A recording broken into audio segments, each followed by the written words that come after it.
My name is Peter Campbell and this is my wife Alison, and we've just been awarded the New South Wales Farmer of the Year, which is an incredible honour to us. We've been here since, well, my grandfather came here in 1914 with a mob of sheep and who intended to do cropping, and I started in 1979 and here we are in 2012 still with sheep and cropping, although things have changed a little bit since then. We now have 1,550 hectares in total farm size and running approximately 1,200 ewes with follows after that, 1,000 wethers and lambs, self-replacing merino flock. We crop 70% of the farm approximately every year, and that is in a rotation of canola and lupin, canola and wheat, with wheat now becoming the break crop for canola, the way it's shaping up over the last 3 years.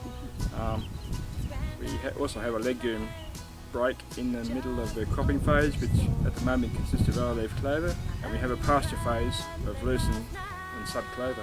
Some other emphasis from our farm has been on revegetation sites and managing remnant vegetation. So since about the mid-90s we've done an extensive farm plan with windbreaks and fencing out the railway line, which was part of a bigger land care project, and replanting that with many indigenous species to this area. So in the last 15, 20 years we've planted a lot of trees on this farm, although it probably doesn't look like it, we're standing here. And we've had a fair emphasis on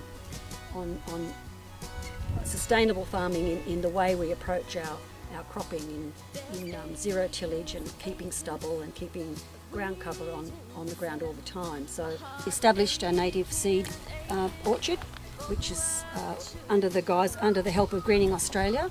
And so for the last 6 or 7 years I've been collecting native seed off my orchard, and that seed is then sent to the CMA, to the seed bank in Deniliquin, plus I have a private client who buys my native seeds. So that's been another thing that we've developed on our property.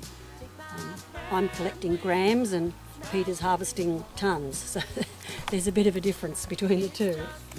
Part of our 20-year plan, approximately in the early 90s, we undertook to build some contour banks and waterways, and that directed the water flow over the farm.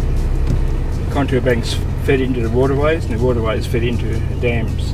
We've basically covered all our farms with that now and protected the farmland from floods, and in the wet winters, which we don't often get these days, it protects. It enables us to get back onto paddocks a little bit quicker than it otherwise would.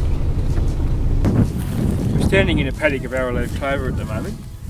We use arrowleaf clover as a break crop in the cereal rotation and the cropping rotation.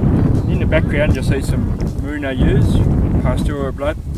We tend to benchmark our sheep in Craig Wilson's weather trial at Temora. That's for the genetic progress that we're making. I'm Ainsley Campbell, daughter of Peter and Alison Campbell. I'm a 5th year vet student at Charlestown Uni in Wagga, and then just helping out at harvest this year on the farm.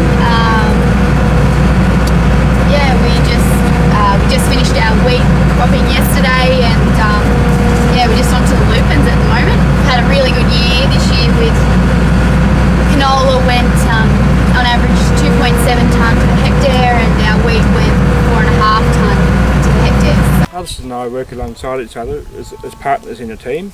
She has her focus more towards the ecology and the conservation of trees and creating remnant vegetation areas by direct seeding and tube stock, whereas I'm more focused on the profitability of the farm, the agronomy aspects, the cropping and the sheep husbandry aspects. We both believe that profit maximisation is the aim of a farming, should be the aim of a farming family,